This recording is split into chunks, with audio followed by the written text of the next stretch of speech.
मंडाविया साहब, बहुत बहुत स्वागत आपका एनडीटीवी के इस कार्यक्रम में। जैसे कि हमने अभी थोड़ी देर पहले अपने दर्शकों को बताया, 9 साल तक ये कार्यक्रम चला है और हम 10वें साल में प्रवेश कर रहे हैं लक्ष्य संपूर्ण स्वास्थ्य का लेकर के। मेरा सवाल मनसुख जी आपसे ये था कि इम्यूनाइजेशन कैंपेन्स, उसमें भारत ने हमेशा दुनिया को एक राह दिखाई है, फिर चाहे वो पोलियो वैक्सीन हो या कोविड वैक्सीनेशन ड्राइव हो।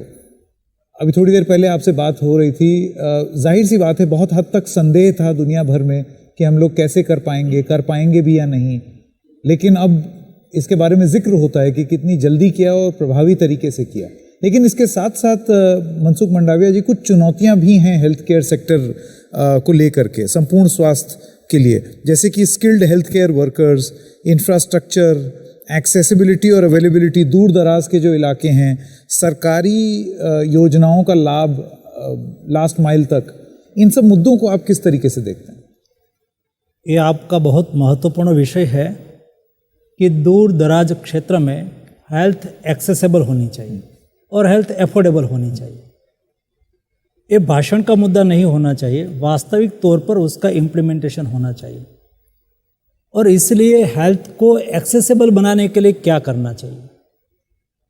तो मोदी जी हमेशा सोचते हैं कि लास्ट व्यक्ति पर आपका डिसीजन का क्या प्रभाव होता है, और जब आप कोई डिसीजन करते हैं तो लास्ट स्थान पर बैठा हुआ व्यक्ति को लगना चाहिए कि मेरे लिए कुछ हुआ। हेल्थ को एक्सेसिबल करने के लिए हमने, मोदी गवर्नमेंट ने देश के 6 से 7 हज़ार पॉपुलेशन पर एक हेल्थ एंड वेलनेस सेंटर बनाने के लिए तय किया, और पिछले 9 साल में देश में 1,60,000 हेल्थ एंड वेलनेस सेंटर बन चुका है। तो हेल्थ एंड वेलनेस सेंटर क्या कर रहा है?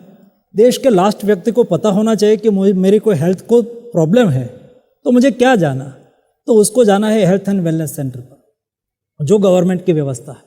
प्राइवेट व्यवस्था तो कोई भी हो सकती है, लेकिन गवर्नमेंट की ओर से उसको ये एश्योरिटी है कि आप हेल्थ एंड वेलनेस सेंटर पर पहुंचेंगे तो वहाँ आपको प्राइमरी ट्रीटमेंट मिलेगी। वहाँ आपको प्राइमरी ट्रीटमेंट मिलने के बाद आपको सेकेंडरी केयर के लिए कहाँ जाना है, जो आवश्यकता लगी तो उसको कहा जाएगा कि आपको डिस्ट्रिक्ट हॉस्पिटल पर जाना है सेकेंडरी केयर के लिए, और फिर भी ऐसा लगे कि उसको और टर्शरी केयर की आवश्यकता है तो डिस्ट्रिक्ट प्लेस पर ही कैसे प्राप्त हो। और उसके अलावा देश में 22 एम्स तैयार हो रही है, 16 एम्स ऑलरेडी चालू हो चुकी है। तो वहाँ हर स्टेट में हर नागरिक को नज़दीक से नज़दीक के स्थान पर उसको टर्शरी केयर हेल्थ फैसिलिटी अपने ही स्टेट में मिले, उसके लिए भी हमारी गवर्नमेंट ने सुनिश्चित किया है। मतलब हेल्थ को एक अलग दृष्टिकोण से हमें देखने की आवश्यकता। और मेरा मानना है कि हेल्थ सेक्टर में हम दुनिया का मॉडल एक्सेप्ट करें, जरूर नहीं है भाई। सभी देश का पॉपुलेशन अलग है, क्लाइमेट अलग है, उसका डिसीज अलग है, उसकी आर्थिक स्थिति अलग है।